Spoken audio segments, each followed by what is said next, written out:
আমরা স্পোকেনের আরেকটি রুলস শিখবো আজকে। বাক্যে কোনো কিছু করতে পারবো বা করতে সক্ষম হব বোঝাতে উইল বি অ্যাবল টু ব্যবহার হয়। বাক্যে কোনো কিছু করতে পারবো বা করতে সক্ষম হব বোঝাতে উইল বি অ্যাবল টু ব্যবহার হয়। আমি সময় মতো সেখানে যেতে সক্ষম হব। I will be able to go there in time.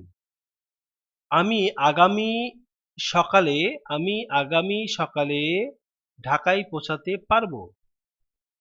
I will be able to reach Dhaka the next morning. আশা করি সে পরের সপ্তাহে টেবিলটি তৈরি করতে সক্ষম হবে। Hopefully he will be able to make the table next week. তাহলে এই বাক্যগুলো আপনারা প্র্যাকটিস করবেন, তাহলে আমরা বুঝতে পারলাম যে বাক্যে কিছু করতে পারবো বা করতে সক্ষম হব বোঝাতে উইল বি অ্যাবল টু ব্যবহার হয়।